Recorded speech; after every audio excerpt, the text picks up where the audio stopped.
Something is happening in Kansas City right now that represents the most significant shift in the AFC since the Mahomes era began. Not because of what you are seeing in the headlines. Actually, the headlines are covering this exactly backward. The mainstream narrative is straightforward and almost unanimous. Patrick Mahomes had a down year. The Chiefs missed the playoffs. He turns 31 this September. Travis Kelce's return is uncertain. The dynasty is winding down. That framing is convenient. It is emotionally satisfying for fans of every other AFC franchise. And it is wrong. What is actually happening is something far more dangerous for Kansas City than a simple aging curve. Defensive coordinators across the National Football League have spent the last 3 seasons quietly converging on a single architectural answer to the most dynamic quarterback of his generation, and in 2025, that architecture finally hardened into something close to a league-wide standard. The blueprint is no longer a secret. It is no longer a one-off Vic Fangio masterpiece from a single Super Bowl evening in New Orleans. It is now base defense for any coordinator with a competent secondary, and Mahomes' 2025 season, 3,587 yards, 22 touchdowns, 11 interceptions, an 89.6 passer rating that is the lowest of his entire starting career, is the statistical fingerprint of that convergence. The first thing you have to understand is the too-high shell architecture, because every conversation about Mahomes' decline that does not start here is a conversation that is missing the actual mechanism. Too-high coverage is not a single play call. It is a philosophical framework. The defense puts 2 safeties deep, roughly 15 to 18 yards off the ball, with 1 on each hash, and dares the offense to throw underneath. The math is simple and ruthless. Mahomes' entire competitive identity, going back to his MVP seasons in 2018 and 2022, was built around the ability to threaten every blade of grass on the field at once. The off-platform throw to a post route 40 yards downfield, the no-look across the middle to a crossing receiver running away from a single high safety, the play-action shot-off boot action that catches a cover 1 defense rotating late. All of those staples require one specific structural condition. They require a single high safety. They require a defense that is, by alignment, willing to leave a deep void somewhere on the field, because there is only one rotational defender to cover the entire vertical plane. Too-high coverage erases that void. Both halves of the field are covered by deep zone defenders before the snap, and any rotation post-snap simply hands off responsibilities between zone droppers rather than vacating territory. The deep ball, by definition, becomes a low-percentage throw. The quarterback is forced to take the underneath completion. And once that happens, the entire ecosystem that made Mahomes the most feared player in the league quietly stops functioning.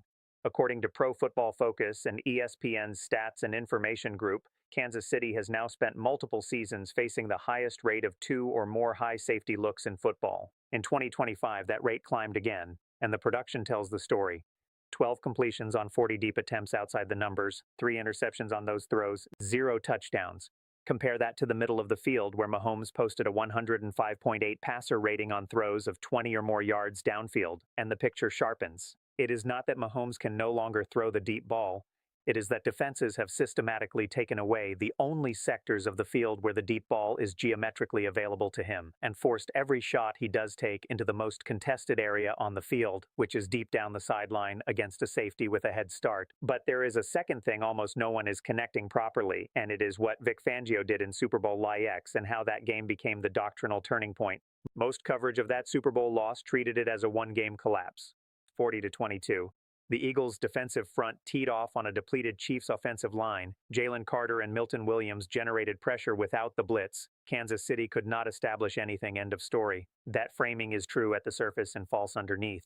What Fangio actually did, and what his coaching tree has now systematically exported across the league, was build a hybrid coverage shell that morphed from quarters to 2-man to drop 8 on a play-by-play basis without changing personnel. The Eagles dropped 8 defenders into coverage on key downs, rushing only 3, and used the extra coverage defender to spy Mahomes' scramble lanes, while the deep zones squeezed every vertical concept the Chiefs had in their playbook. Mahomes himself said it on the record after the game, and the quote is worth pausing on. He said the defense was playing shell coverage, sitting back, playing man on third down, and that he could not, in his words, make bad plays worse. That is a Hall of Fame quarterback publicly acknowledging that the architecture had reached him.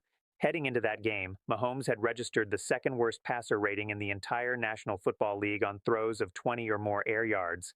That is not a stat that gets reported in mainstream coverage because it disrupts the narrative, but it is the exact statistical condition that the Fangio blueprint was designed to exploit.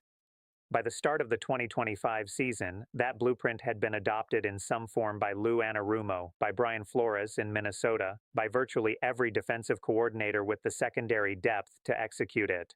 This reveals something fundamental about the limits of the Chiefs' offensive identity. The system Andy Reid built, the one that conquered the league from 2018 through 2023, was predicated on defenses being unable to choose single high or two high, blitz or rush for, man or zone.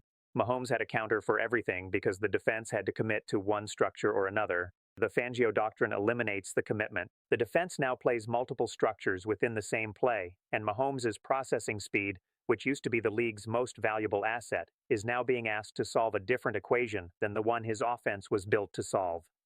The third thing is the roster collapse underneath the schematic problem, and this is where the 2025 season becomes a structural indictment rather than a tactical one.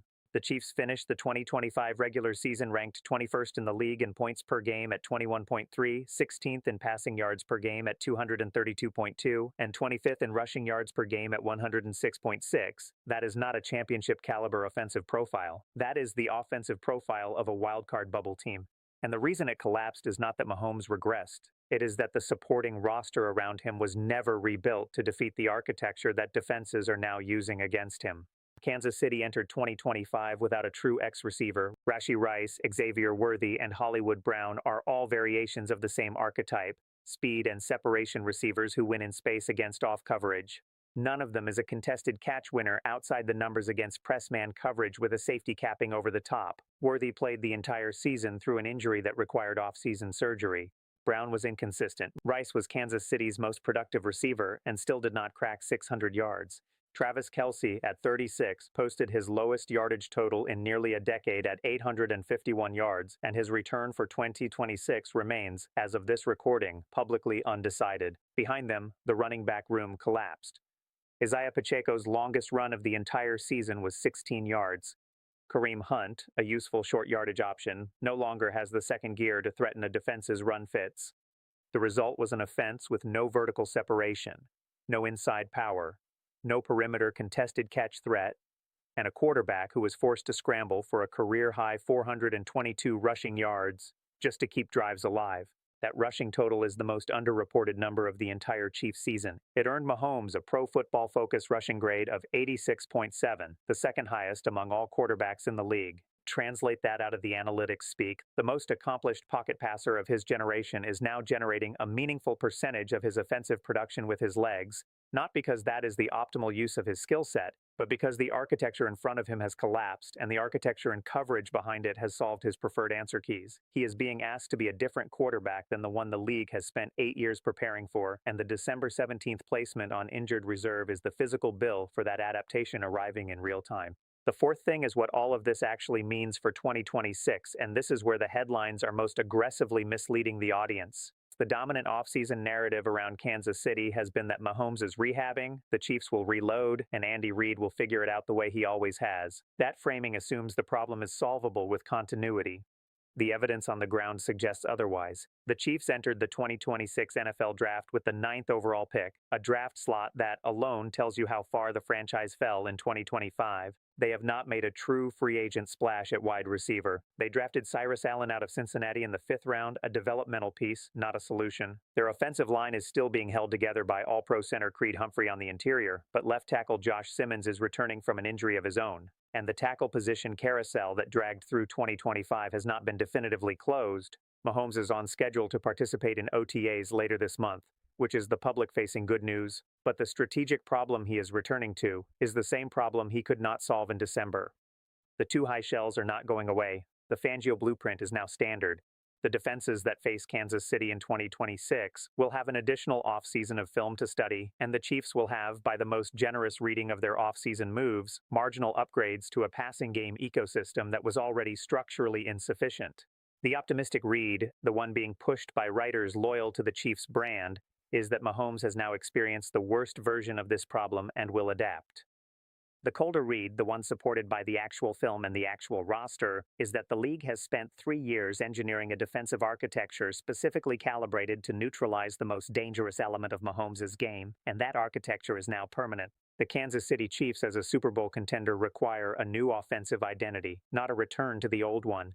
and there is no public evidence that the front office or the coaching staff has yet committed to building ones. So here is what to watch over the next 48 to 72 hours. The Chiefs' OTAs open later this month, and the first concrete signal will come from how Andy Reid structures the offensive personnel groupings during those sessions. Watch specifically for whether Mahomes is taking first-team reps from under center on early downs, which would suggest a serious commitment to a rebuilt run game, or whether the offense reverts to 11 personnel shotgun looks that were the structural backbone of the 2025 collapse. Watch the Kelce situation. His public answer, when it comes, will be the single most consequential roster decision of the Chiefs' offseason, because Kelce is the only seam-stretching tight end on the roster who can punish a too-high defense by attacking the void between the safeties. Watch for any post-draft veteran addition at wide receiver. The market still has Tyreek Hill, who knows the offense and has the rapport with Mahomes, and a Hill reunion would be the single clearest signal that Kansas City understands the structural problem and is willing to absorb medical risk to address it. And watch the offensive line. Josh Simmons' health and Kingsley Suamataya's development on the interior will determine whether Mahomes is getting clean pockets or another season of off-platform improvisation. The headlines will continue framing this as a story about Mahomes' age, Mahomes' rehab, Mahomes' decline. They are wrong. This is a story about an architectural defeat that has not yet been answered, and the next 72 hours of Kansas City's offseason will tell you whether the franchise has even diagnosed the problem correctly. Either way, the answer is now visible to every defensive coordinator in the league. The film is on tape, the blueprint is exposed, and the balance of power in the AFC has fundamentally broken.